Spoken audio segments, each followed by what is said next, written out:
1년 뒤 봄, 이 사람의 엄청난 사연은 각종 미디어의 표지를 장식했습니다. 안녕하세요. 하와이 대저택입니다. 여러분은 성공합니다. 여러분이 그걸 원했기 때문이죠. 오늘은 정말로 많은 분들이 원하셨던 물리학자 바딤 젤란드의 리얼리티 트랜서핑에 담겨있는 인사이트를 가져와서 저의 생각까지 더해서 또 한번 여러분의 성공을 이야기해 보겠습니다. 네, 사실 이 책은 제가 평소에 말씀드리는 내용들에 익숙하지 않은 분들께는 어렵습니다. 제가 정말 지겹도록 말씀드려왔던 부분이죠. 생각이 어떻게 물질화, 즉 현실화가 되는지 그 본질을 이야기하고 있기 때문에 어렵게 느껴지실 수 있어요. 그래서 오늘은 제가 저만의 방식대로 이런 내용에 대해 처음 듣는 분들이라고 할지라도 이해가 되실 수 있도록 말씀을 드리겠습니다. 이걸 이해하시면요, 네, 인생 바뀝니다. 우리는 누구나, 그리고 당연히 편안하고 풍요로운 삶, 온갖 정신적인 고통들로부터 자유로운 삶을 누리고 싶어 하죠. 그런데 일상의 삶은 어떤가요? 강풍을 동반한 폭우가 몰아치는 바다 한가운데 떠 있잖아요. 한 점의 종이배처럼 진짜 내가 어찌할 수 없을 정도로 강풍에 따라 이리저리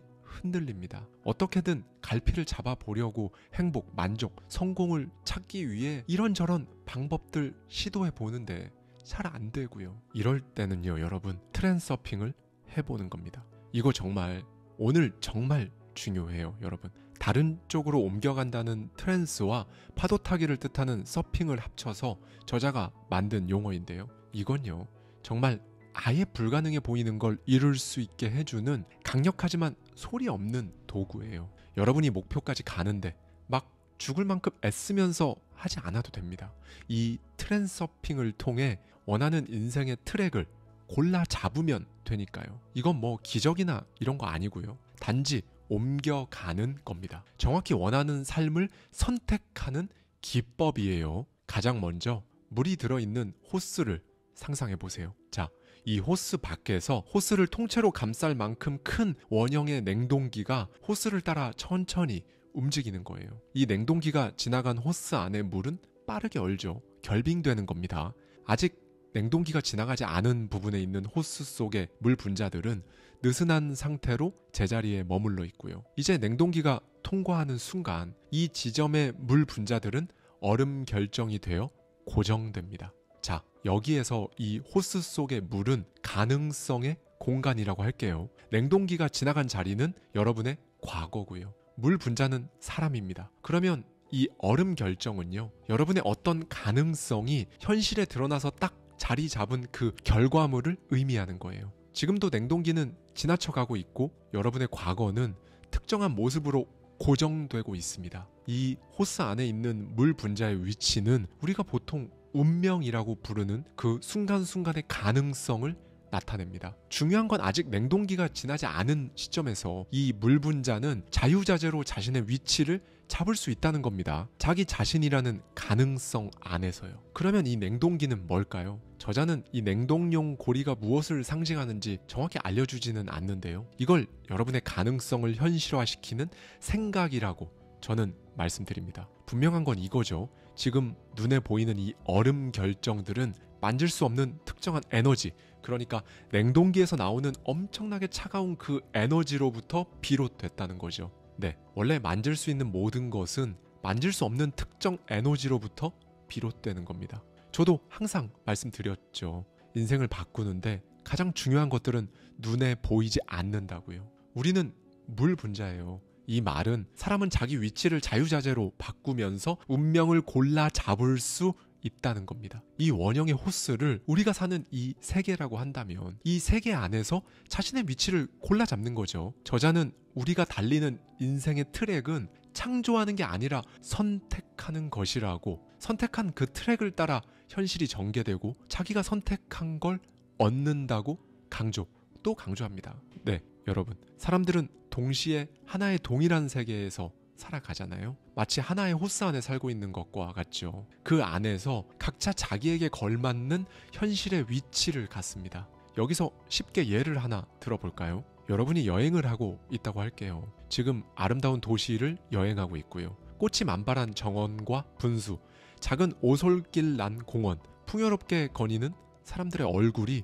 여러분 눈에 들어옵니다. 그러다 문득 여러분은 구석에 있는 벤치에서 힘없이 앉아있는 낡은 옷의 불황자를 한 명 발견합니다. 그 사람은 같은 차원, 같은 세계에 살고 있는 그냥 여러분과 똑같은 사람이잖아요. 그런데 그 사람 눈에는 여러분이 지금 보는 그 아름다운 세상이 안 보여요. 같은 호스 안에 있어도 그 불황자가 몸담은 물결과 여러분이 몸담은 물의 결은 완전히 다릅니다. 호스 안에 다른 위치에서 흐르고 있는 거죠. 그 불황자의 눈에는요, 빈병을 주우러 온 다른 불황자, 경찰 등이 보입니다. 그는 항상 경계해요. 네, 이 사람은 여러분과 완전히 다른 트랙에서 달리고 있는 거예요. 다른 인생 트랙을 살아가는 겁니다.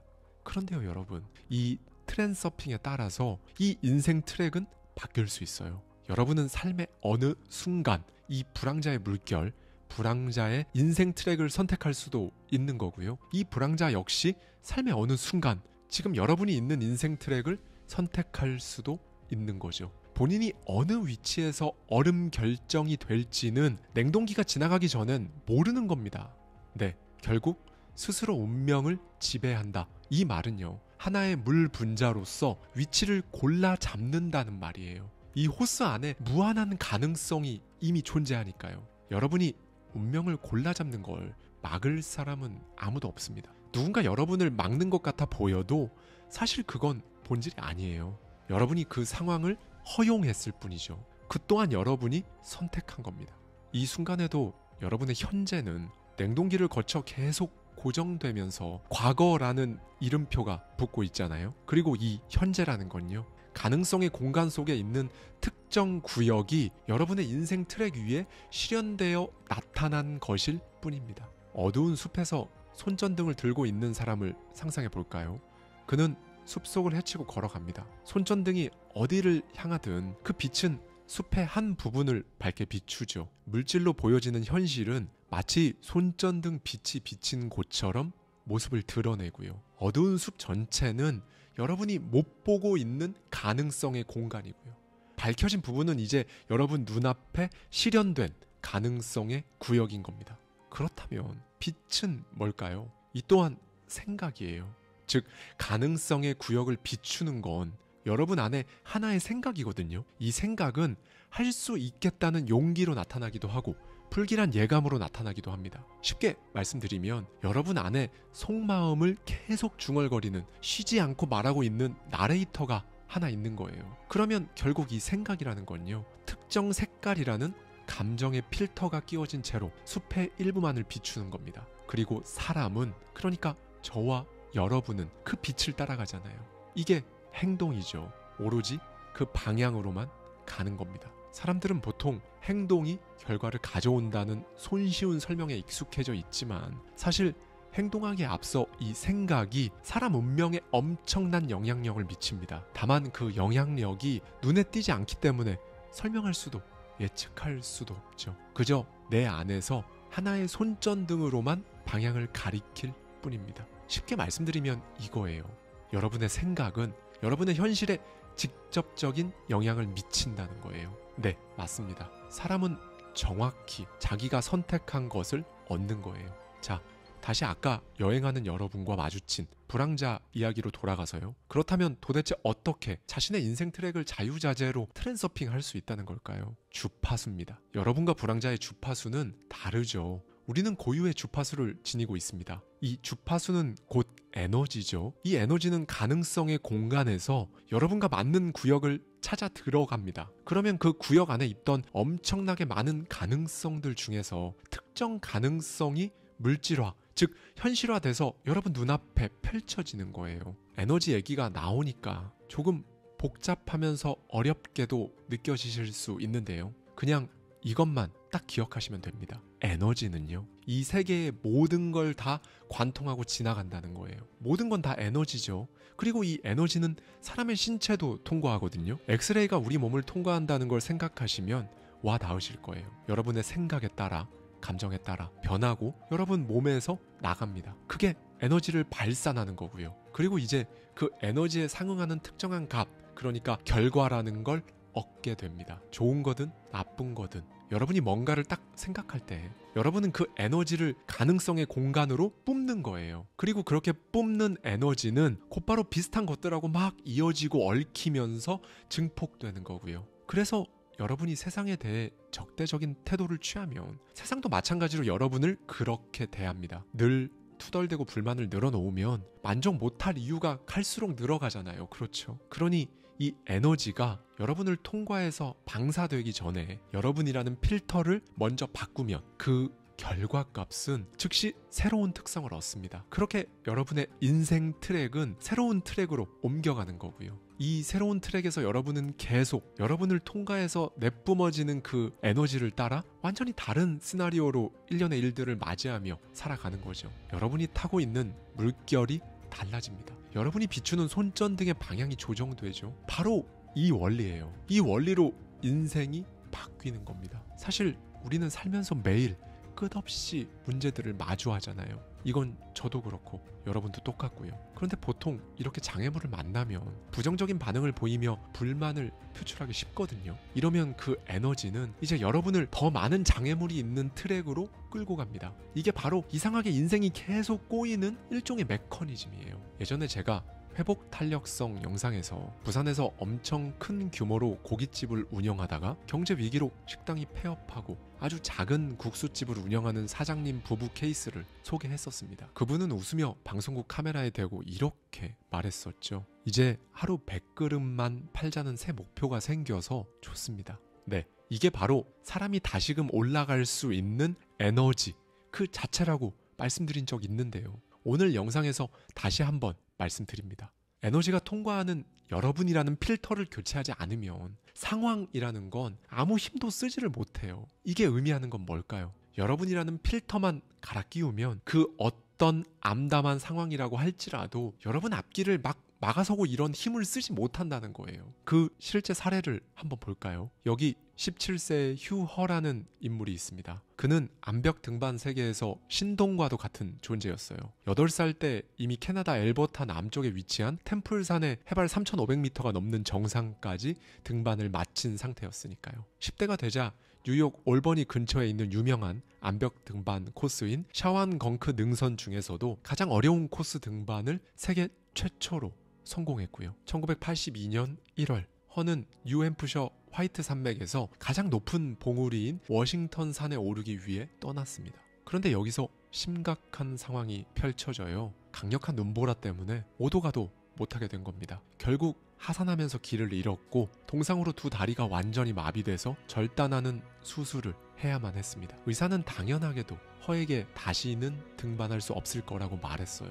여러분, 인생에서 이보다 큰 시련, 장애물이 또 있을까요? 그리고 휴허는 어떻게 됐을까요? 결론을 먼저 말씀드리면 허는 의사가 추측한 인생 트랙을 선택하지 않았습니다. 우리 뇌는 늘 지금까지 쌓은 데이터에 기반해서 다양한 가짓수의 방법들을 찾거든요. 담당 의사는 자신이 지금까지 보아온 데이터에 근거해서 너무 당연하게도 등반할 수 없다는 추측을 내렸고요. 등반을 할 수 없는 그 가능성을 딱 골라 잡아서 의사 내면의 나레이터는 이 사람은 이제 더 이상 등반할 수 없다는 하나의 줄거리를 만든 겁니다. 의사의 나레이터는 그렇게 A라는 추측을 한 거죠. 사실 의사 입장에서는 너무 당연한 줄거리를 말한 겁니다. 그렇죠. 암벽 등반가인데 두 다리를 잃었으니까요.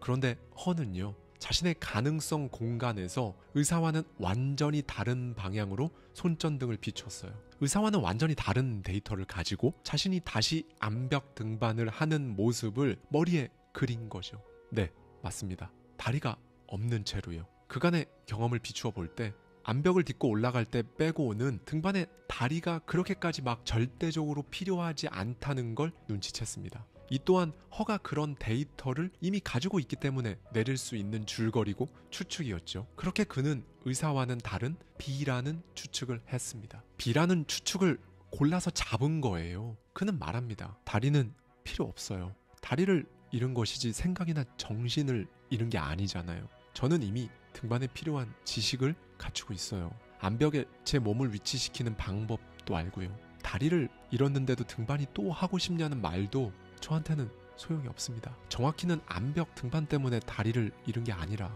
날씨와 제 체력 때문에 다리를 잃은 거니까요. 아무튼 저한테는 인공 보철 기술만 있으면 됩니다. 그가 직접 설계한 이 발기계는 공교롭게도 암벽 사이 작은 틈에 더 잘 맞았다고 해요. 몸무게 역시 4.5kg이 줄어서 더 가벼워진 덕에 등반이 예전보다 오히려 더 수월해졌다고 합니다. 그가 그 추측을 골라 잡은 후 1년 뒤 봄, 이 사람의 엄청난 사연은 각종 미디어의 표지를 장식했습니다. 네, 여기 또 다른 인물도 있어요. 이 사람은 유수 기업의 CEO예요. 오늘 특별히 강연을 하러 왔습니다. 그런데 그는 자신이 강연에 정말로 소질이 없다는 말로 강연을 시작합니다. 그리고 이어진 1시간가량의 강연에서 그는 그 말을 증명했어요. 횡설수설 하다가 옆길로 새기도 하고 논리의 흐름이 안 맞게 자꾸 말을 바꾸기도 했고요. 준비도 안 하고 연습도 안 한 것 같아 보입니다. 이런 상황을 보고 있는 모두가 마음이 좋지 않죠. 그는 처음부터 자신의 나레이터가 내뱉는 난 강연 잘 못해 라는 그 생각을 입 밖으로 내뱉었어요. 무대에 오르기 전 이 사람은 그걸 마음속 깊이 새겼고 결국 자기 예언이 실현됐습니다. 네, 그는 수많은 가능성을 전부 뒤로 하고 이 무대에서 본인의 소질 없음이라는 그 가능성을 골라 잡은 거예요. 여러분이 문제를 가지고 끊임없이 걱정하면서 고민에 빠져 있다면 그 삶에는 언제나 문제가 끊이지 않을 겁니다. 저자도 이렇게 말해주는데요. 가능성의 공간에서 지금 있는 무대 자체를 고칠 수는 없다. 오직 다른 시나리오를 선택할 수 있을 뿐이다. 네, 여러분의 무대에서 불쾌한 사건들만 계속 떠올리면 그게 상상이고 시각화를 하는 거거든요. 그러면 여러분을 통과한 그 에너지는 여러분이 정확히 원치 않는 그 가능성을 실현해냅니다. 여러분이 선택했으니까요. 어떤 의심도 없이 바로 물질화되어서 원하지 않았던 바로 그걸 얻게 되는 거죠. 그래서 존 아사라프가 이런 말을 한 겁니다. 걱정은 그 일이 일어나길 바라는 기도다 라고 말이죠. 이제 마지막으로 제가 방법적인 부분을 말씀드릴게요. 한마디로 로또 1등 나 계속 생각했는데 왜 로또 1등 안 되나? 이거에 대한 해답이 될 것 같은데요. 그러니까 정말로 실현되려면 일정한 조건이 충족되어야 한다는 겁니다. 왜냐하면 생각의 내용이 물질화, 현실화되는 게 아니라 생각의 성질로 인해 그게 현실화되기 때문이에요. 이거 이렇게 말씀드리니까 갑자기 확 어려워지는 느낌이 드실 수 있는데요. 하나도 안 어렵습니다. 쉽게 풀어서 딱 2단계만 거치면 돼요. 저자는 가장 먼저 이걸 해야 한다고 합니다. 파괴적인 펜듈럼을 가볍게 무시하라. 오늘 영상에서 이 펜듈럼이란 단어는 진짜 너무 중요합니다. 용어 사전에 따르면 시계의 진자나 흔들리는 추로 이해하시면 되는데요. 한마디로 우리가 육체라고 하는 것처럼 에너지체로 이해하시면 될 거예요. 이 에너지체라는 단어도 어렵다 생각이 드시면 그냥 에너지 덩어리로 일단 이해하셔도 좋습니다. 네, 우리 개개인의 생각 에너지들은 합쳐져서 하나의 흐름을 이루거든요. 이런 식으로 하나의 독자적인 에너지 펜듈럼이 만들어지는 거죠. 우리 가족들의 암묵적인 합의, 종교색, 정치색, 나아가 정부가 추구하는 것, 이 회사의 색깔, 특정 집단의 임무, 개개인이 모여 특정 목소리를 내는 모든 이념, 다수가 가지고 있는 가치, 이런 것들이 다 에너지 펜듈럼이라고 이해하시면 좋겠습니다. 이 모든 펜듈럼은 고유의 특정한 주파수를 가지고 있어요. 그리고 이 주파수는 일정한 간격으로 더 많은 힘이 더해져야만 더 강하게 진동하면서 존재감을 내뿜는 거죠. 그 펜듈럼을 지지하는 사람의 숫자가 줄어들면 그 주파수는 흔들림이 느려지다가 결국 움직임을 멈춥니다. 이런 과정으로 그 펜듈럼은 소멸합니다. 쉽게 말씀드려서 죽은 펜듈럼, 소멸한 펜듈럼은 이런 것들입니다. 옛날 패션, 고대 무기, 로마의 다신교 같은 것들이죠. 그러니까 지금은 더 이상 쓰이지 않는 가치, 이념, 도구, 문화가 전부 다 죽은 펜듈럼인 겁니다. 결국 모든 펜듈럼은요, 그걸 지지하는 사람들의 에너지를 얻어서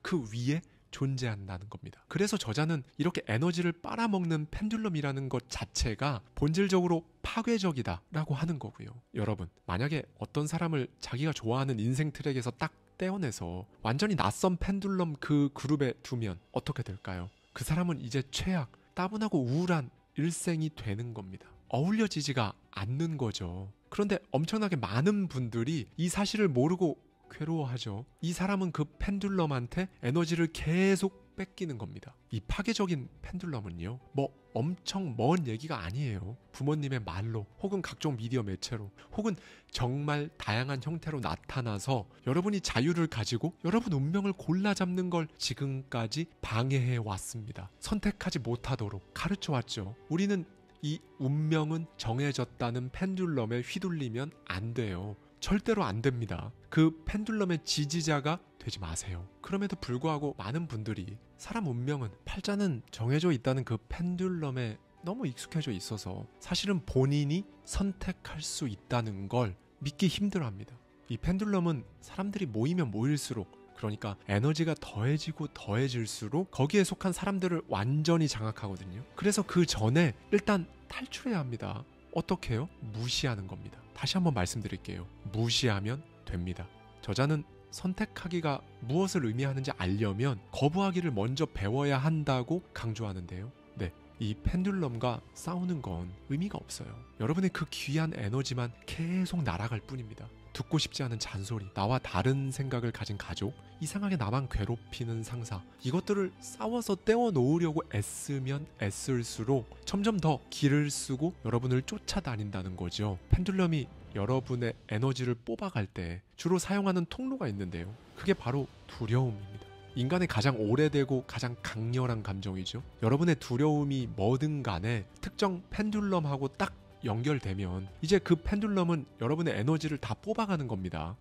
여러분, 거부한다는 건 받아들이는 겁니다. 여러분이 삶에서 어떤 걸 원하지 않는다면, 그 상황을 원치 않는다면 거기에 대해 생각하기를 멈추시고요. 그냥 담담히 지나쳐 가세요. 회피가 아니라 무시하셔야 합니다. 사람들은 보통 자기가 원하는 게 뭔지는 잘 몰라도 무엇을 원하지 않는지는 아니까요. 다만 간단히 무시할 수 없는 경우도 있죠. 직장 동료나 상사 누가 되었든 듣기 싫은 말을 막 하고 있는데 매번 자리를 막 박차고 나가서 피하기는 힘들잖아요.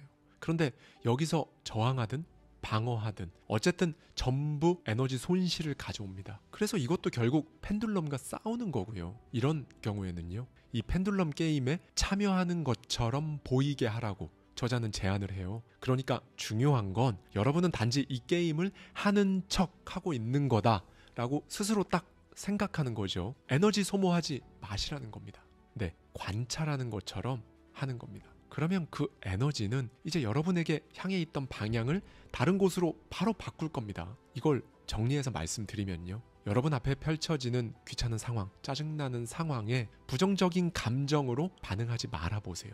펜듈럼이 여러분을 흔든다고 거기에 흔들리지 마시란 말씀을 드리는 거예요. 네, 여러분 일상에서 진짜 온갖 펜듈럼으로부터 여러분 스스로를 해방시키는 거죠. 그리고 상황에 따라 기꺼이 참여하는 척하는 능수능란함만 갖춘다면 이 방법은 정말 효과가 있어요. 그렇게 여러분의 에너지를 막 사사로운 것들에 다 써버리는, 다 뺏겨버리는 일을 막는 겁니다. 여러분이 원하는 삶, 원하는 그 모든 목표를 위해 나아가기 전에, 다른 인생 트랙을 선택해서 인생 바꾸기 전에 먼저 이 펜듈럼들의 영향력으로부터 벗어나는 게 먼저인 이유죠. 폭풍 후부터 잠잠해지고 고요해진 그 바다 위에 배를 띄울 겁니다.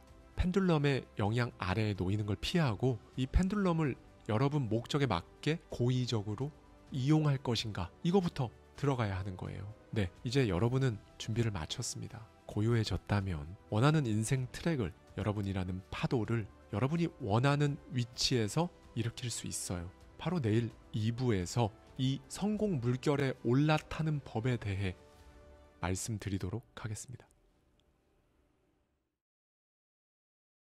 에너지란 것엔 물결이 있고 성공에도 물결이 있다. 제발 거기에 올라타라. 그러면 그 물결의 흐름을 타고 계속 성공을 이어갈 수 있다.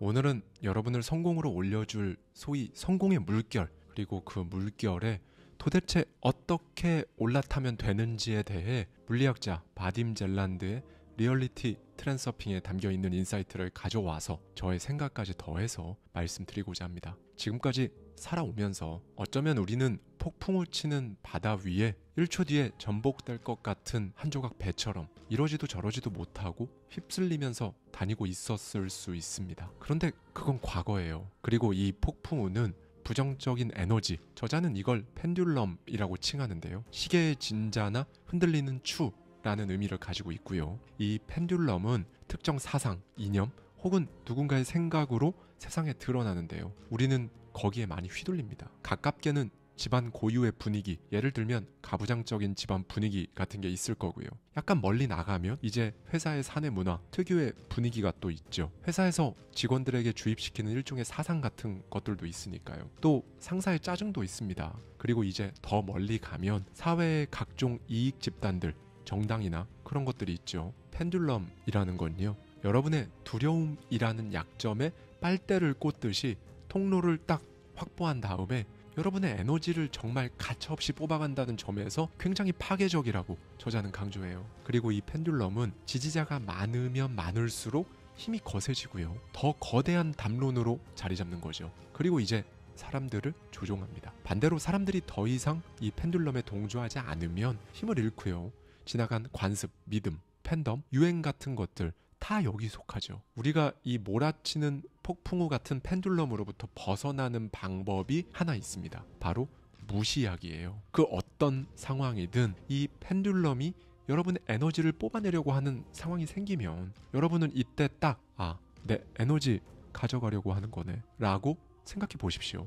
그러니까 일종의 관찰자 같은 마인드로 상황을 관찰한다. 나는 지금 이 상황에 참가하는 척 하는 거다 라고 여러분 스스로 중심을 딱 잡는 겁니다. 뭐 펜듈럼? 내가 이거 박살낸다 진짜. 누가 이기나 해보자. 이렇게 생각하실 필요 자체가 없어요. 그렇게 생각하면 감정 소모가 일단 극심해지거든요. 감정이 소모된다는 게 뭔가요? 그 자체로 여러분 에너지가 빠져나가고 있다는 겁니다. 이렇게 일종의 관찰자 마인드를 순간 딱 장착하면 여러분의 잠재의식은 그 사건의 중요성이 낮다고 판단하거든요. 이 부분이 포인트인 겁니다. 저자는 우리가 삶에 대해 좀 더 단순한 태도를 가질 필요가 있다고 강조를 하는데요. 너무 복잡하게 받아들이지도 말고 과장하지도 말고 말이죠. 그러니까 이건 이런 겁니다. 그 사람이 좋은지 나쁜지에 대해 너무 많이 생각하지 마시라는 거죠. 다만 여러분이 해야 할 건요, 어떤 신호가 여러분에게 와서 지금 여러분 감정이 좋은지 나쁜지 그걸 순간 딱 체크하는 거예요.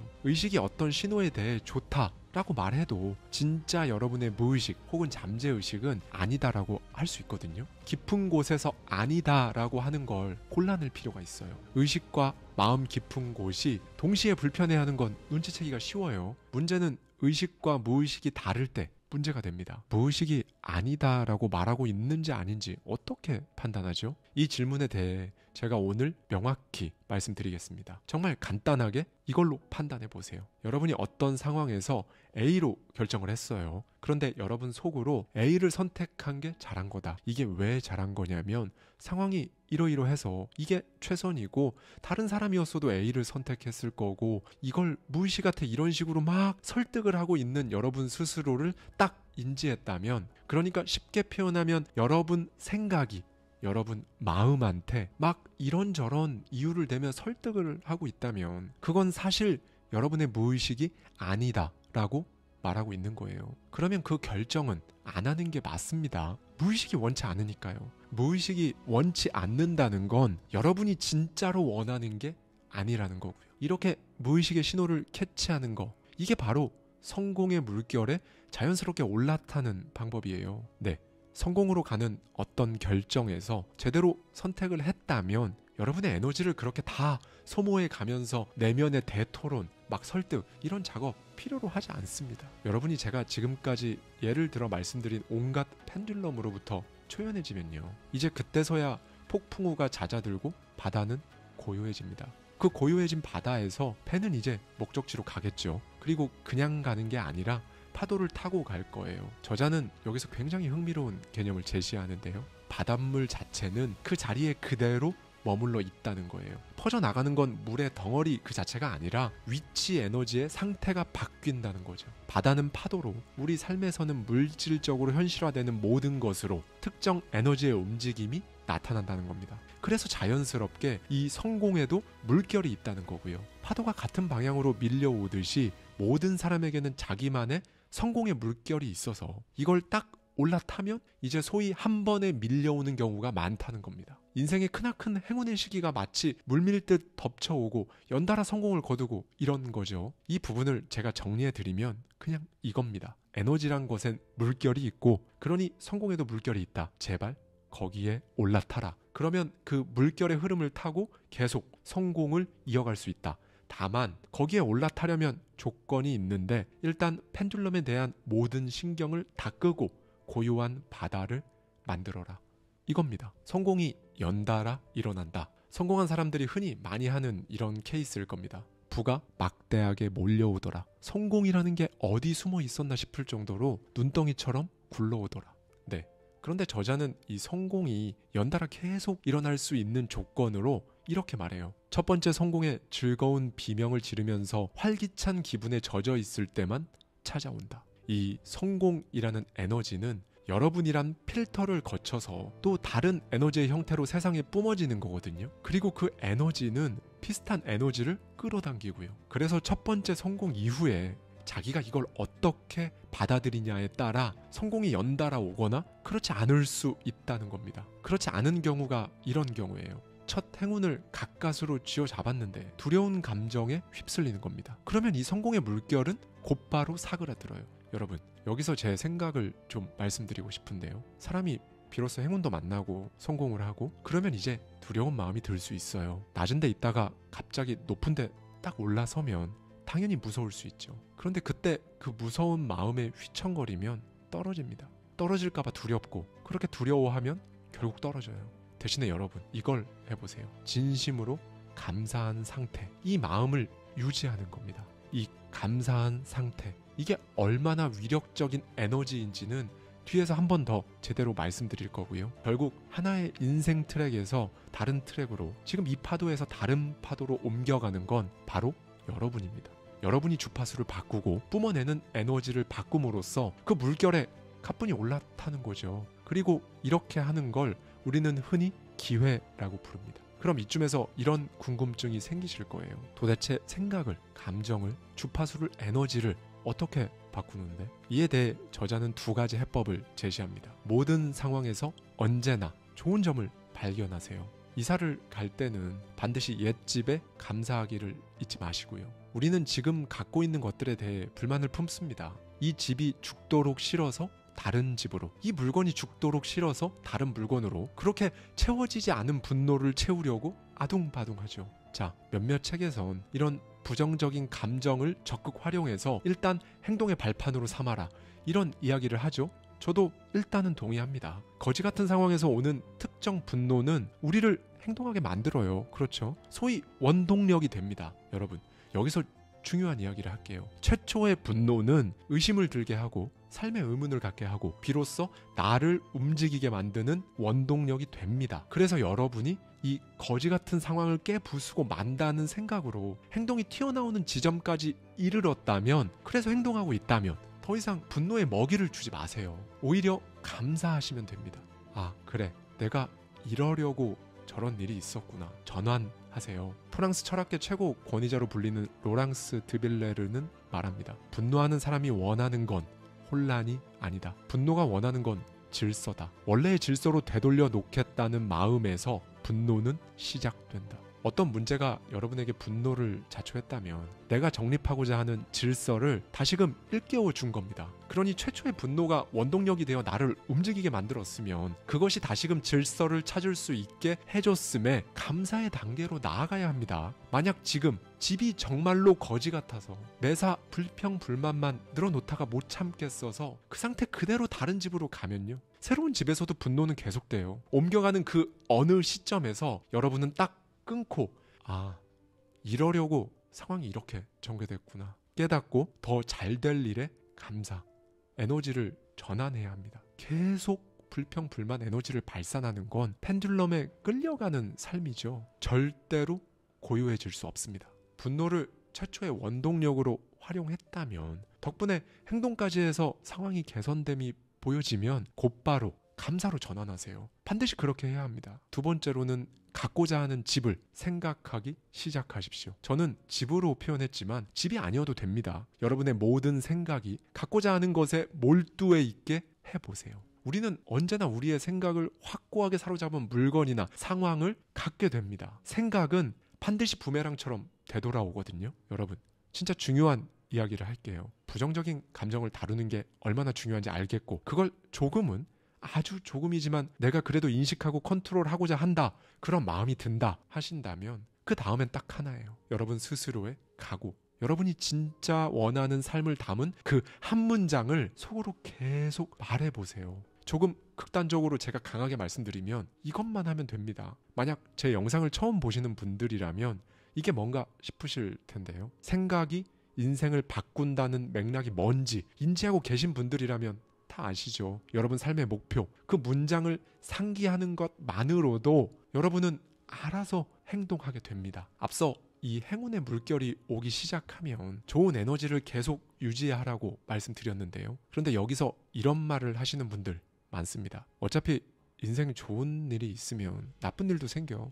지금 좋지만 이것도 또 언젠가 지나가겠지. 이러면서 또 다시 이 돈이 없어질까 하는 불안감으로 스스로의 두려움에 동조합니다. 자, 여기서 또다시 중요한 이야기를 하겠습니다. 성공이라는 길을 갈 때 여러분을 막아서는 장애물은요, 사실은 있지도 않은 균형의 중요성을 막 부여하는 여러분의 마음이에요. 우리가 가는 길에는 균형을 이루어야 한다는 마음과 펜듈럼이 또 떡하니 서서 길을 막고 있는 겁니다. 그리고 이놈의 균형과 싸우는데 여러분의 모든 에너지를 다 소모하죠. 안 중요해요. 안 중요합니다. 세상에 낮이 있으면 밤이 있고 차가움이 있으면 뜨거움이 있고 이렇게 양극성의 법칙이 분명히 있지만 이게 성공 에너지와는 상관이 없다는 거예요. 그러니 좋은 일이 들어온 그 순간에 이러다 또 망하겠지. 절대로 이렇게 생각하지 마세요. 정작 실패한 순간에는 이러다 또 성공하겠지. 이런 생각은 잘 안 하고 못 하거든요. 그런데 왜? 도대체 왜?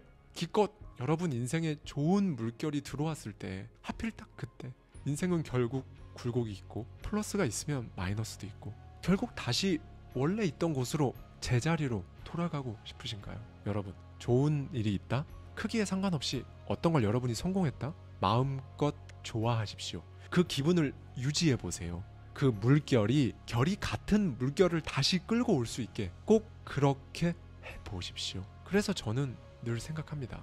도대체 어떻게 하면 이 감사하기가 여러분 마음에서 자연스럽게 일어나게 만들 수 있을까? 그래서 제가 늘 불만의 파동을 계속 내보내면 그에 걸맞는 것만 들어오는 겁니다. 세상이 나쁘다고 생각하면 그 세상은 실제로 나빠집니다. 감사하기를 하지 않고 살겠다는 건 불행한 인생 트랙으로 내달리겠다는 것과 같은 말이에요. 이런 말씀을 여러분께 하고 또 하는 거고요. 제가 매일매일 여러분께 정말 다양한 관점에서 성공에 관한 이야기를 하지만 사실 감사하기 이거 하나만 할 줄 알면 다른 건 다 필요 없고 성공의 물결에 올라타는 거거든요. 그런데 문제는 이거죠. 여러분은 도대체 이 거지 같은 상황에서 어떻게 감사하기를 할 수 있는 건지 어려우실 거예요. 그리고 저는 그걸 어떻게 여러분 마음에 자연스럽게 장착시킬 수 있는 건지 어렵고요. 이 부분에 대해 저자는 이런 통찰을 우리에게 줍니다. 모든 불행은 아무리 못해도 훌륭한 교훈은 될 수 있다.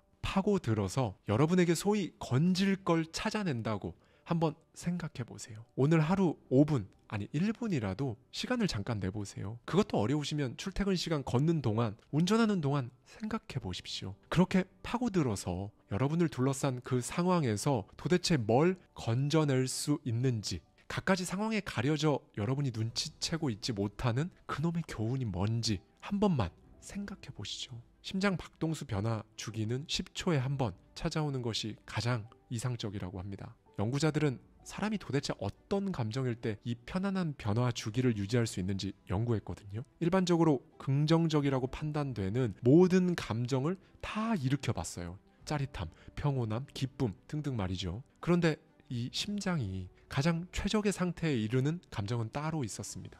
감사 일기를 쓴 그룹. 다른 긍정적인 감정에선 유의미한 결과가 없었는데 유일하게 감사일기를 쓴 그룹의 심장은 안정적인 변화 주기를 보인 거예요. 네, 감사하기 쉽지 않습니다.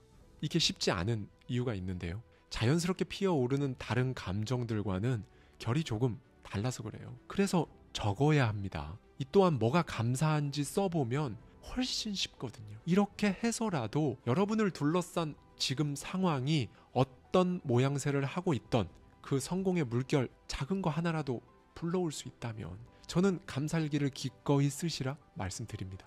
네, 여러분. 다른 어떤 감정보다 이 감사하기는 정말 무조건 부메랑이 되어서 여러분에게 돌아오거든요. 사실 수많은 책이나 영상에서 말하는 긍정적인 감정은 다른 게 아니에요. 감사하는 마음, 이거 하나면 끝입니다. 그렇게 성공의 물결이 오면 그냥 올라타십시오. 간청할 것도 없고 요구할 것도 없어요. 그냥 가서 가지면 됩니다. 그렇게 성공은 계속 몰아칠 거고요. 힘들 때, 감정이 흔들릴 때, 잠깐 내려놓고 싶을 때, 불안할 때, 잠이 안 올 정도로 마음 답답하고 그럴 때, 방금 말씀드린 모든 순간들은 저 역시 전부 다 수백, 수천 번 겪어본 감정들입니다. 그럴 때마다 저는 지금까지 말씀드린 감사하기를 정말 1분, 그것도 못하겠을 정도로 힘들 땐 10초라도 했어요. 여러분도 오늘 찰나의 순간이라도 꼭 한번 해보시기를 저는 진심으로 권합니다. 여러분의 오늘 하루 그리고 내일 앞으로 걸어갈 그 길 여러분을 잡아줄 겁니다.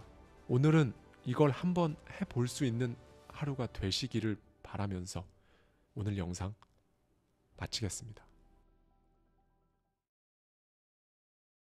이 노잉은요, 이 사람들한테 정말 다양한 형태로 다양한 순간에 잠깐 번뜩이듯이 나타나기도 하고 기차로 이동하는 4시간 동안 아예 한 편의 작품이 펼쳐지기도 하고 다 각양각색이었습니다. 저자는 이렇게 말합니다. 누구에게나 이 순간이 찾아온다. 아니 이미 찾아왔다. 관건은 그걸 눈치채느냐 마냐일 뿐.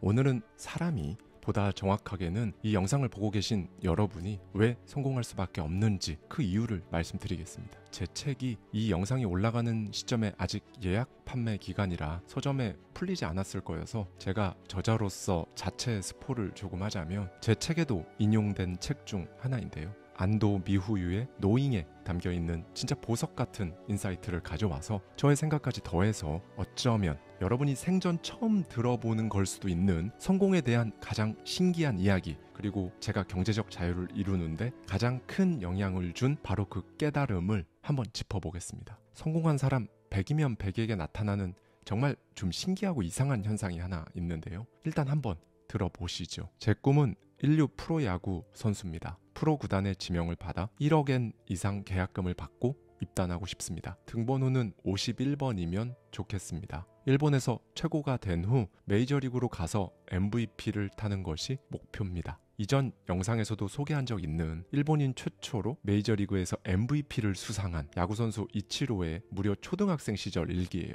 우리나라의 박지성 선수처럼 동시대에 활약했던 일본을 대표하는 축구선수가 한 명 있죠. 혼다 다이스케 역시 초등학교 졸업 앨범에 이렇게 썼다고 해요. 유럽, 이탈리아 세리아에 입단할 것이다. 주전 선수가 되어 등번호 10번을 달고 뛰겠다. 그는 훗날 실제로 세리아 전통의 명문 구단이죠. AC 밀란에 입단해서 등번호 10번을 부여받았습니다. 두 사람의 이야기는요, 어릴 때부터 정말 구체적으로 자신의 모습을 묘사하고 그걸 진짜로 눈앞에 현실로 펼쳐냈다는 부분에서 굳이 표현하자면 동기부여계의 전설로 여전히 많은 사람들에게 회자되고 있는데요. 네, 여러분. 그런데 제가 개인적으로 여기에서 너무 아쉬운 점이 하나 있어요. 그럼에도 불구하고 대부분의 분들은 여기서 아 그래? 하고 그냥 끝납니다. 그걸 실제로 해냈네?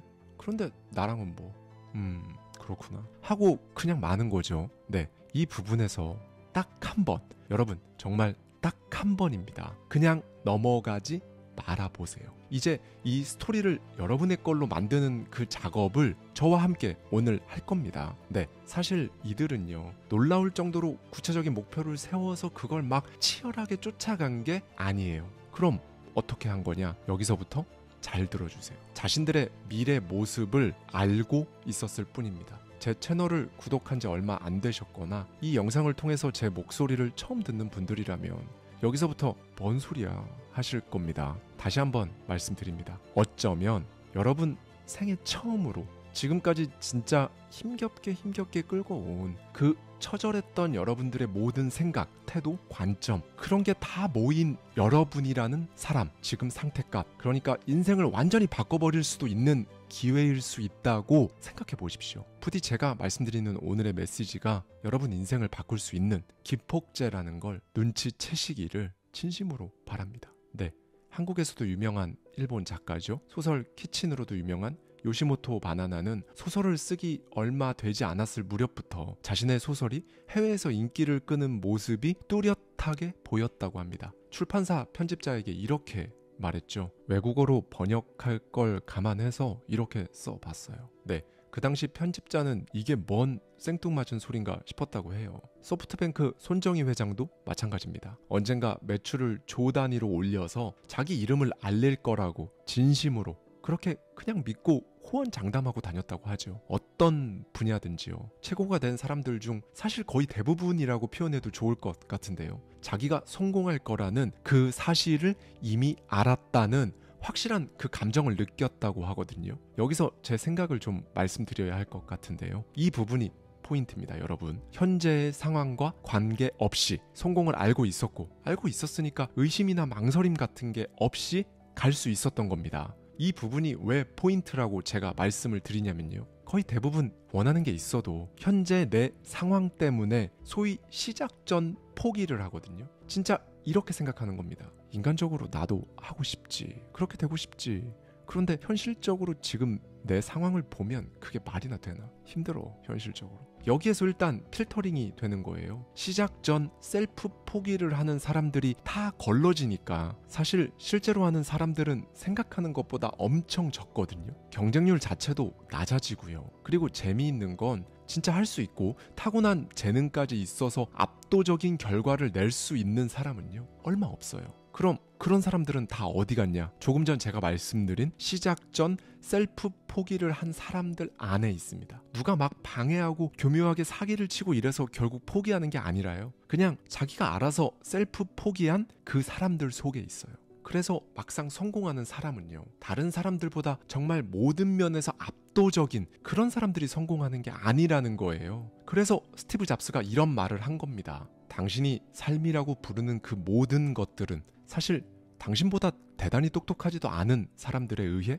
만들어졌다 라고 말이죠. 제가 스티브 잡스하고 직접 대화를 한 건 아니지만 저는 예전에 이 말을 딱 들었을 때 무슨 맥락으로 잡스가 이 말을 한 건지 감이 딱 왔었거든요. 여러분들도 이걸 꼭 정말 꼭 눈치채셨으면 좋겠습니다. 네, 다시 돌아와서요. 성공한 대부분의 사람들이 미리 알고 있었다라고 표현하는, 어떻게 보면 기현상이라고 표현할 수도 있는 이런 현상들을 봤을 때 분명히 인생을 바꾸는 뭔가가 있는 건 분명하죠. 그렇죠? 그러니까 미래에 일어날 일을 마치 미리 겪어보기라도 한 것처럼 그냥 미리 알고 있는 상태. 저자는 이걸 노잉이라고 해요. 네, 이 노잉은요, 진짜 모두가, 그러니까 사람이라면 아무나 다 경험할 수 있어요. 그런데 그게 언제 어떤 방식으로 찾아올지는 사람마다 다 다르고요. 마음대로 조절할 수도 없습니다. 그럼 어떻게 해야 할까요? 알려드리겠습니다. 이 특별한 감각, 이 그림이 진짜 내 거다 라는 걸, 이게 찾아왔을 때 멍 때리지 않고 바로 알아차릴 수 있도록 여러분의 에너지를 관리하면 되는 거예요. 엄청나게 어렵거나 고도의 기술이 필요하고 연습을 엄청 많이 해야 하고 이런 거 아닙니다. 저자가 만나본 바에 따르면요, 자기가 정말로 원하는 삶을 살아가는 이들은 하나같이 노잉을 인지하고 노잉이 이끄는 대로 성공을 거두었다고 해요. 이 노잉을 알아차리는 것, 이걸 위해 여러분의 매일매일은 그 준비 단계라는 걸 알고 시작하면 됩니다. 조금 전 말씀드렸지만 준비라는 게 별다른 게 없어요. 결론을 먼저 말씀드리자면 에너지의 양과 질을 높은 수준으로 관리하는 건데요. 제가 늘 말씀드리지만 사람은 결국 하나의 에너지입니다. 이 에너지의 양과 질을 관리하는 구체적인 방법, 참고로 쉽습니다. 그건 오늘 영상 후반부에 그리고 내일까지 통틀어서 정말 자세히 제가 말씀드릴 거고요. 원하는 인생을 하염없이 그냥 바라만 보고 한탄하는 사람은 본인의 에너지 양과 질 모두 진짜 현저하게 낮습니다. 이건 여러분도 공감하실 거예요. 왜냐하면 여러분 주위에 이런 사람들이 있을 거거든요. 어쩌면 주변에 거의 대부분 이런 사람들만 있을 수도 있고요. 이런 사람들은 이상하게 자기를 깎아내리는 대화를 굉장히 자주 하고요. 실제 속으로도 자기 자신을 깎아내리고 과소평가합니다. 그리고 표정엔 생기가 없죠. 한숨 엄청 자주 쉬고요. 삶에 대한 어떤 욕망 같은 게 보이질 않아요. 이게 바로 스스로를 돌보지 않는 거거든요. 그렇다고 자기 삶에 만족하는 것도 아니에요. 편안하지도 않고요. 여러분, 누구나 자신의 미래를 알고 있습니다. 이 노잉이라는 현상이 존재한다는 사실, 그리고 이게 나한테도 충분히 일어날 수 있다는 걸 딱 인지했을 때 사람이 인생을 살아가는 방식이요, 정말 완전히 바뀝니다. 우리가 다 아는 소설가죠. 무라카미 하루키는 20대 시절 상당히 쪼들렸어요. 작은 재즈바를 운영하면서 궁핍하게 하루하루 살아가고 있었어요. 유난히 날이 좋았던 어느 봄날에 하루키는 여느 때와 다름없이 재즈바 일을 마친 뒤 야구장에 가서 맥주 한 잔을 하면서 경기를 봤습니다. 그냥 아주 평범한 날이었죠. 바로 그때 야구공이 경쾌한 소리를 내며 하늘 높이 솟아오르는 모습을 딱 보는 순간 그냥 밑도 끝도 없이 그래, 소설을 쓰자 라는 생각, 그 느낌이 든 거죠. 사실 이 스토리는 워낙에 유명해서 이미 많이들 아실지도 모르겠어요. 하루키는 책을 즐겨 읽기는 했지만 살면서 단 한 번도 소설을 써본 적이 없었거든요. 그런데 하얀 야구공이 파란 하늘을 가로지르던 그 순간에 소설을 쓸 것이다 라는 강한 확신이 들었을 뿐입니다. 여러분, 한번 곰곰이 생각해 보세요. 마음에 번잡스러움이 없는, 그리고 에너지도 넘치는 그런 날 있잖아요. 언젠가 그런 날에 내가 이걸 하겠다 혹은 하고 싶다 꼭 강한 확신이 들었던 순간이 정말로 단 한 번도 없으셨나요? 아마 그게 뭐였는지 정확히 기억 안 나도 어떤 강한 이끌림, 확신이 여러분한테 찾아온 적이 적어도 단 한 번은 있었을 거예요. 사실 살면서 그런 순간이 정말 단 한 번도 없을 수는 없어요. 여러분 스스로도 알고 있을 겁니다. 그런 순간이 단 한 번도 없었던 게 아니라 그 확신과 끌림을 그걸 어떻게 해?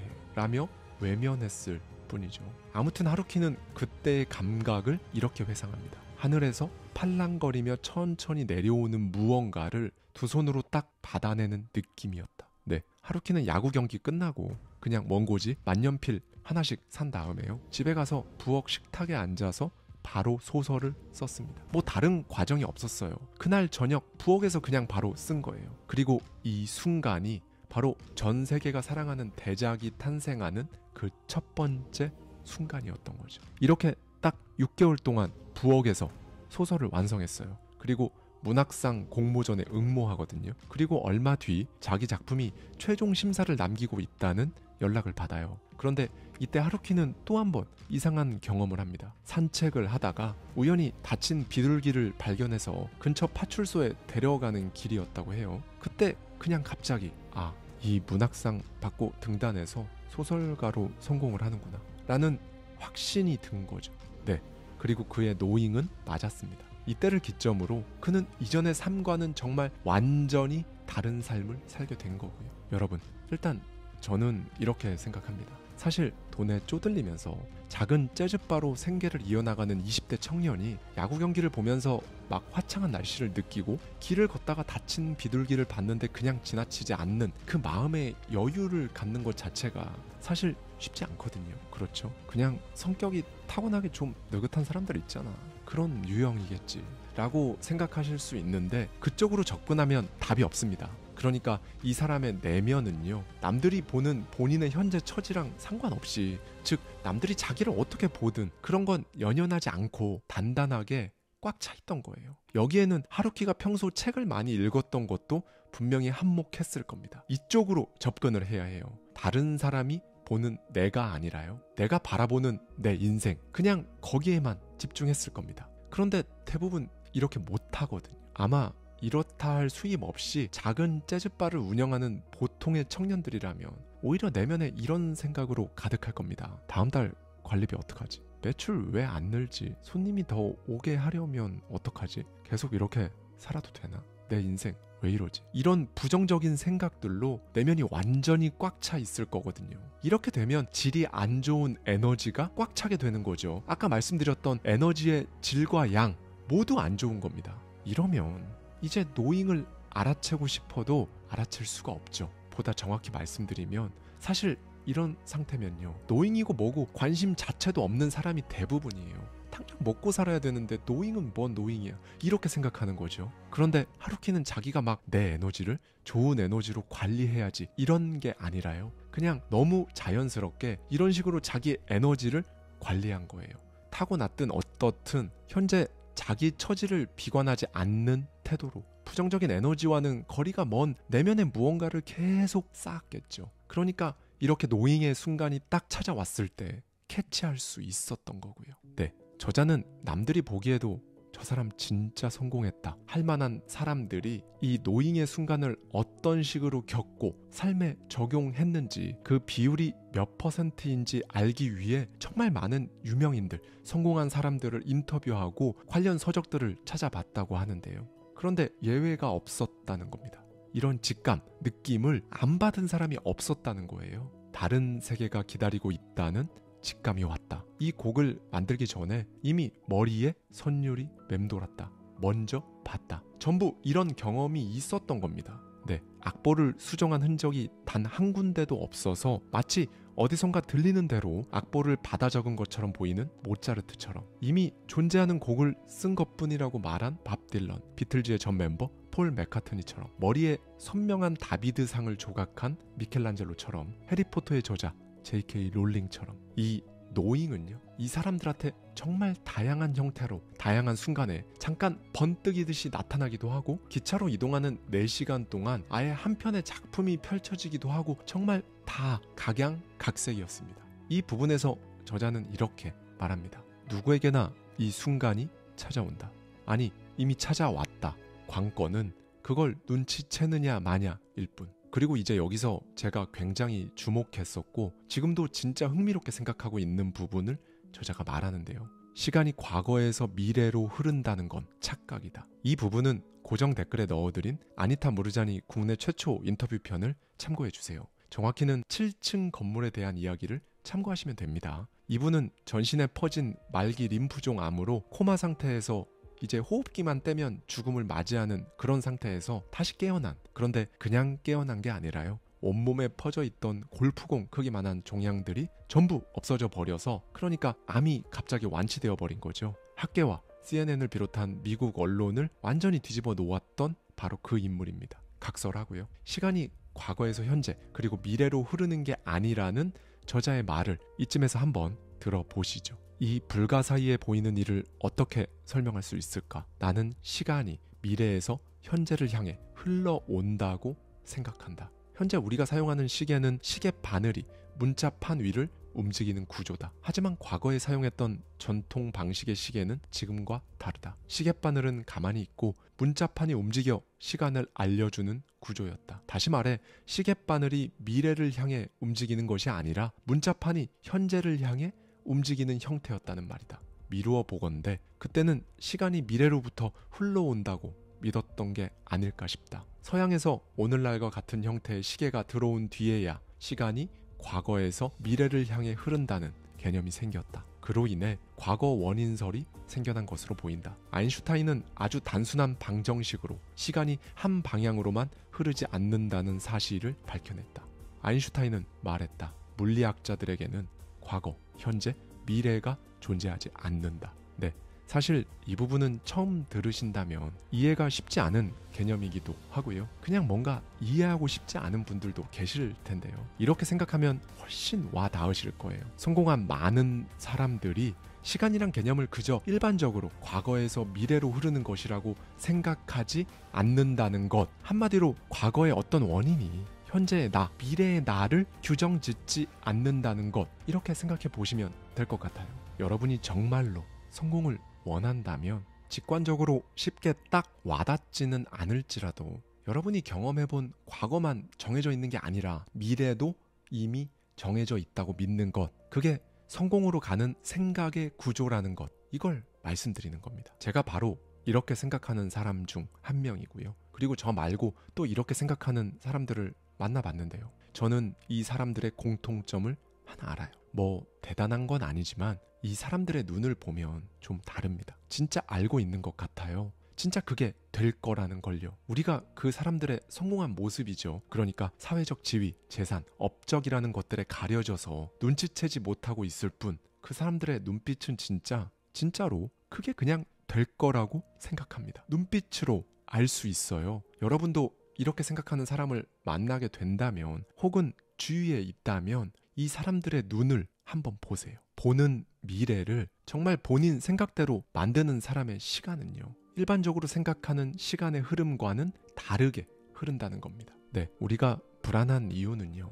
시간의 개념을 시간이 지금 현재에서 미래로 간다라고 생각하고 있어서 그래요. 이렇게 생각하면 어떻게 되나요? 일단 미래를 알 수가 없다고 생각하게 되죠. 그러면 이제 미래가 막연합니다. 그러면 당연히 불안해지고요. 불안을 없애거나 확 줄이기 위해서라도 여러분은 미래로부터 생각하는 편이 훨씬 도움이 되실 거예요. 시간을 입체적으로 바라보는 것, 이겁니다. 성공한 사업가들이 정말 자연스럽게 지니고 있는 사고의 구조고요. 이렇게 생각을 하면 할수록 완전히 다른 세계가 펼쳐집니다. 그럼 미래가 이미 다 정해져 있다는 말인가요? 라고 물으실 수 있는데요. 아니요. 그런 뜻이 아니에요. 작가 바샤르의 미래를 움직이다에 따르면 현재 속의 모든 과거와 미래가 숨겨져 있다고 합니다. 현재를 어떻게 살아가느냐에 따라서 과거는 내가 마음먹은 방향에 맞춰 다르게 해석할 수 있고요. 미래는 만들어낼 수 있다는 거죠. 네, 가능성은 무한합니다. 노잉의 진짜 목적은 여러분 스스로 만든 가짜 한계로 밀봉해 둔 여러분의 가능성을 꺼내서 드러내는 것, 그거예요. 여러분, 지금 이 순간에도요. 여러분의 미래에서는 여러 가지 정보가 흘러오고 있어요. 무언가 번뜩 떠오르거나 어딘지 모르게 끌리는 느낌이 바로 그런 것들이거든요. 네, 느낌입니다. 그리고 이 메시지를 느끼는 방법은 사람마다 다르죠. 보거나 듣거나 아니면 그냥 끌리기도 하고요.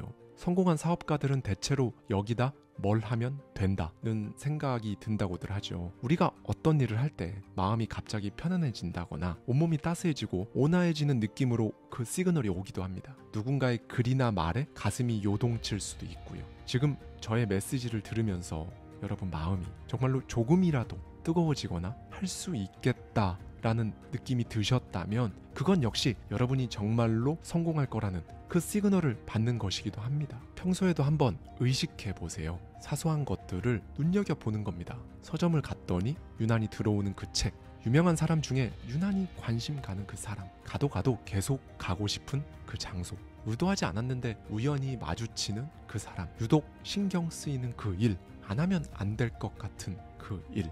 노잉이 가장 잘 나타나는 순간은 나 이거 하게 되겠다 싶은 그런 순간인데요.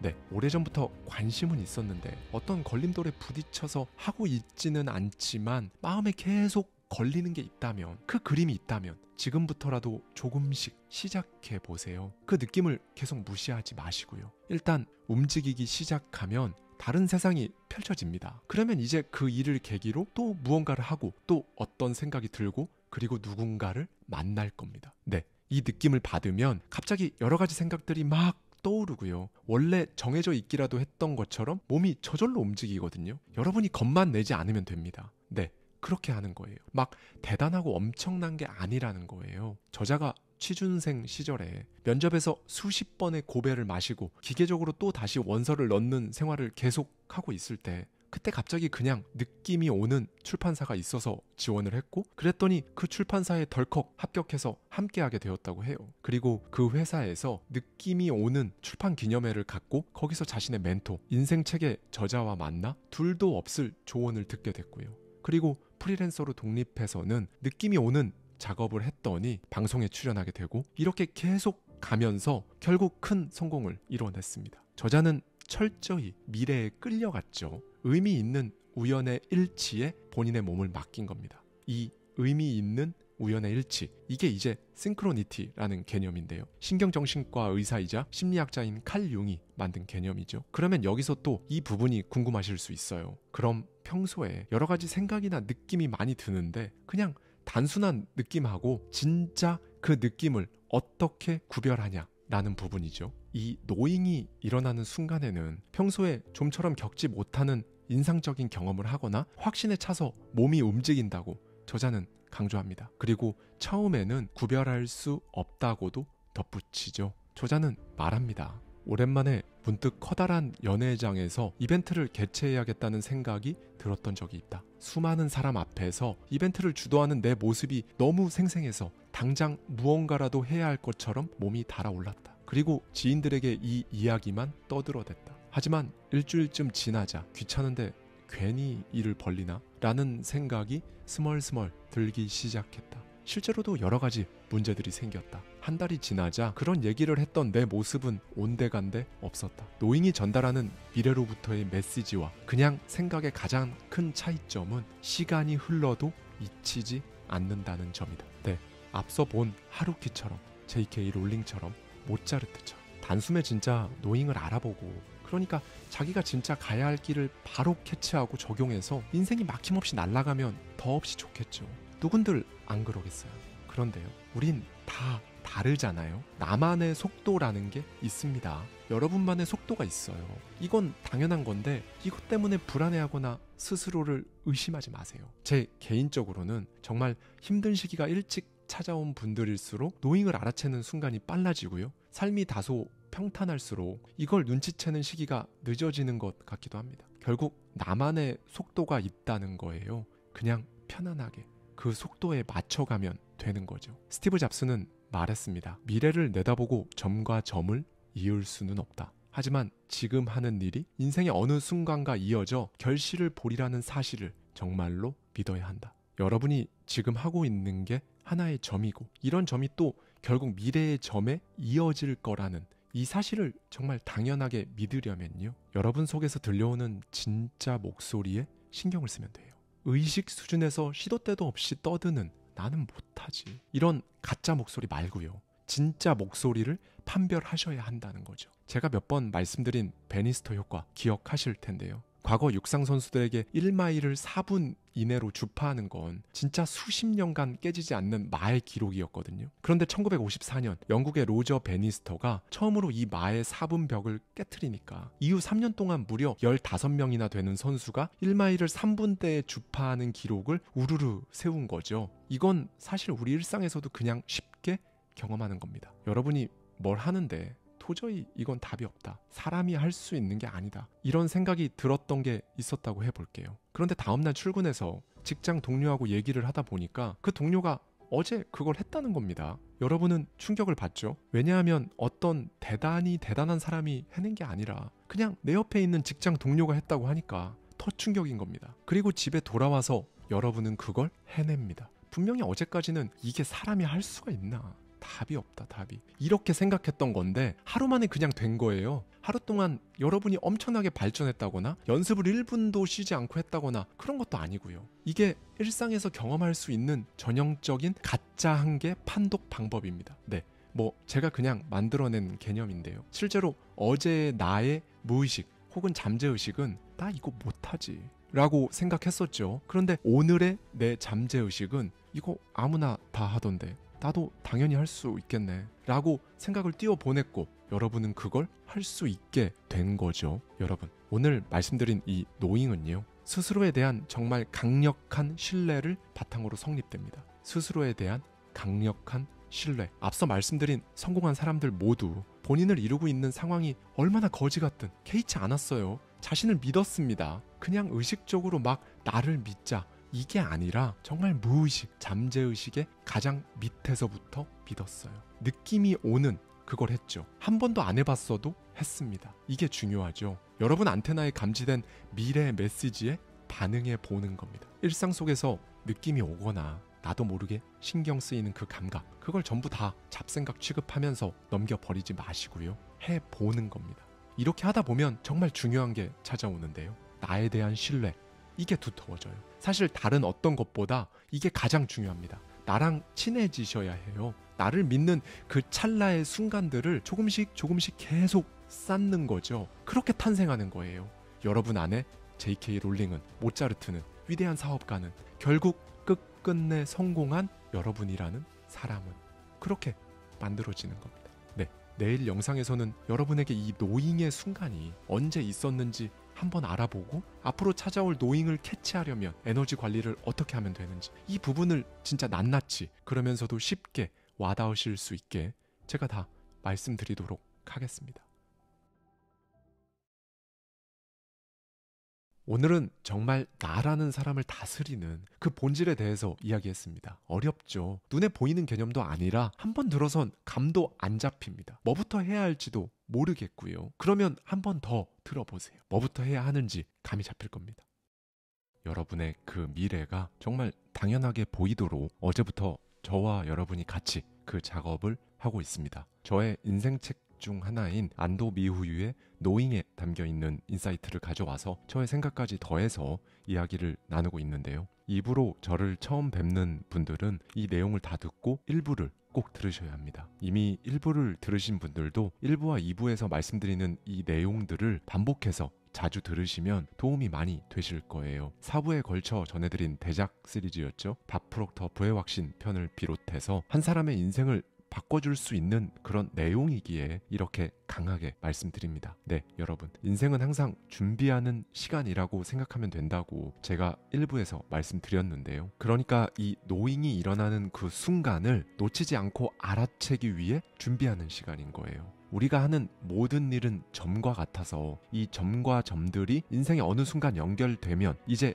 결실을 본다는 스티브 잡스의 커넥팅 더 닷 개념에 대해서도 말씀드렸고요. 저자는 자신이 직장인이던 시절에 남들과 같이 매일 똑같은 시간에 출근해서 정해진 시간이 되면 우르르 몰려나가 점심을 먹고 그 삶을 싫다고 말하는 동료들의 모습과 거기에 동조하는 자신의 모습이 이상하다고 느꼈다고 해요. 그러면서 이런 생각이 든 거죠. 적어도 나한테는 이 삶이 이상하다, 인간답지 않아 라고 말이죠. 그 느낌 여러분, 저 역시 직장인이던 시절에 정확히 이 느낌이 들었어요. 저는 점심시간이 그렇게 싫었거든요. 특히 밖에 나가서 맛있는 걸 먹는 시간이 그렇게 싫더라고요. 왜냐하면 나가서 좋은 사람들하고 맛있는 음식을 여유 없는 마음으로 먹어야 했으니까요. 1시까지 회사에 복귀해야 하니까 음식을 기다리면서 음식을 먹으면서 시계를 계속 보는 거죠. 특히나 벚꽃이 진짜 아름답게 피어있는 봄날은 말할 것도 없고요. 그냥 날씨가 너무 좋은 날, 그런 날 한숨 쉬면서 들어가야 하는 그 삶이 이질감이 들었어요. 마치 사포로 만든 옷을 입고 있는 것처럼 이질감이 매번, 정말 매번 들었습니다. 그리고 바꿨죠. 내 삶인데 그것도 딱 한 번인데 그렇게 살면 안 되잖아요. 지금은 언제든, 정말 언제든 날이 좋으면 걷고 차 한잔 하면서 그 좋은 날을 30분이고 1시간이고 느낄 수 있는 그런 삶을 살고 있습니다. 물론 바빠요. 제가 그동안 살면서 하지 못했던 것들을 원 없이 하느라 엄청나게 바쁘지만 핵심은 제가 다 정할 수 있다는 거죠. 제가 점심 먹고 걷고 싶으면 원하는 만큼 밖에서 걸을 수 있고 시계를 보면서 밥 먹지 않아도 되고 점심 먹고 한숨 쉬면서 어딘가로 끌려 들어가는 기분을 평생 느끼지 않아도 된다는 것, 이게 저에겐 그리고 제 삶의 가장 중요한 부분이었으니까요. 다시 저자의 이야기로 돌아가 볼까요? 저자는 딱 정해진 출퇴근이나 점심시간에 자신의 시간을 쓸 필요 없이 하고 싶을 때 하고 싶은 만큼만 일하는 삶을 원했습니다. 어느 순간 저자는 이런 삶을 살아가는 자신의 그림을 본 거예요. 미국 뉴욕에서 도심 속 고층 아파트에서 노트북을 두드리며 일하는 자신의 모습을 봤다고 합니다. 그리고는 곧 자신의 느낌이 이끄는 대로 저질렀어요. 자신에게 갑자기 온 기회를 이거 기회다 라고 눈치채고 그걸 놓치지 않은 겁니다. 그리고 그는 정말로 자기가 생각한 그 지역, 그곳, 도심 속 고층 아파트에서 노트북으로 하고 싶은 일을 하는 삶을 살게 되었고요. 네, 저자는 미래가 이끄는 대로 우리가 끌려간다고 합니다. 저도 이 말에 동의하는데요. 이런 일을 겪어보지 않은 분들께는 생소할 수 있으니까 이렇게 설명하고자 합니다. 나라는 에너지의 질과 양을 잘 관리하면 알아서 좋은 일이 생기고 그 일들은 서로 연결되면서 바라는 순간이 나타난다. 네, 결국 나라는 에너지의 양과 질을 관리하는 게 중요해요. 인간은 결국 하나의 에너지라고 제가 정말 많이 말씀드렸죠. 에너지의 양이 높다는 게 뭘까요? 우리가 흔히 표현하는 카리스마, 아우라 같은 것들이에요. 눈에 보이지는 않지만 그 에너지를 느끼고 이런 단어들로 표현하는 거거든요. 그럼 에너지의 질은 뭘까요? 이건 감정이에요. 긍정적인 감정, 그러니까 마음의 상태. 이렇게 두 개가 갖춰져야 여러분에게 다가오는 모든 기회들을 이거 기회다 라고 눈치를 챌 수가 있다는 겁니다. 매사에 부정적이면 에너지의 질이 낮은 거예요. 한마디로 질이 안 좋은 에너지를 지니고 있는 거죠. 일단 불평부터 하고 들어가니까 열린 사고를 못하고, 이런 사고로는 눈앞에 기회가 나타나도 그 사람한테는 기회가 아니라 그냥 성가신 일 하나가 눈앞에 나타난 걸로밖에 인식이 안 되는 거죠. 그리고 에너지의 양이 낮으면 하겠다는 의지가 없습니다. 그렇게 또 그 수많은 기회들은 스쳐 지나가는 거고요. 네, 여러분, 이 부분은 정말 너무 중요해요. 나라는 사람의 이 에너지의 재질, 질감을 바꾸지 않으면 뭘 해도 진짜 더 힘듭니다. 버거워요. 좋은 흙을 가져다 써야 좋은 결실을 맺듯이 가장 그 밑바닥, 본질에 존재하는 내 에너지의 양과 질을 바꾸는 건 정말로 중요합니다. 반대는 어떨까요? 에너지의 양과 질이 모두 높은 사람, 이런 사람에게 노잉은, 그리고 기회는 무조건 찾아올 수밖에 없는 거죠. 이거 하면 잘 된다, 이런 확신, 미래의 내 그림. 아마 여러분은 사실 다 어떤 확신이 있던 순간, 미래의 내가 보이는 그 순간이 분명히 있었을 거예요. 그런데 그게 노잉인지 기회인지 알아채지 못하고 지나갔을 거고요. 보다 정확히는 그냥 지나쳤는지 아닌지조차 알지 못할 겁니다. 이제는 그러면 안 되잖아요. 이걸 딱 눈치채야죠. 이제 에너지의 양과 질을 끌어올리는 방법을 말씀드릴 건데요. 저자는 인생을 4가지 단계로 구분합니다. 1. 욕망. 그저 불평불만의 욕망을 채우는 단계입니다. 2. 생각. 나와 타인을 생각하는 단계죠. 3. 행동. 이제는 나와 타인을 위해 행동합니다. 4. 사명. 어떤 일에 책임을 느끼고 나아가는 단계죠. 저자는 말합니다. 우리는 이 4가지 단계에서 각각 주어진 과제들을 해결한다. 그리고 단계별로 충족이 되지 않으면 다음 단계로 절대 나아갈 수 없다. 욕망의 단계는 먹고 싶으니까 먹고, 가고 싶으니까 가는, 그야말로 내가 하고 싶은 일을 하면서 마음을 채우는 단계다. 흔히 맛집을 찾아가는 것, 주목받고 싶은 것, 복수하고 싶은 것, 각종 승부욕과 명예욕이 여기 속한다. 네, 사실 대부분은 이 1단계에 속해요. 2단계부터는 이제 시야가 넓어지면서 하고 싶은 일이 생깁니다. 불평불만이나 분노에서 시작된 욕망이 충족되면 이제 더 나아가서 어떻게 살아야 하나 생각하게 되는 거죠. 예를 들면 맛있는 게 있으면 그걸 나만 먹는 게 아니라 내가 아끼는 사람에게 주고 싶은 마음이 생기는 단계인 거예요.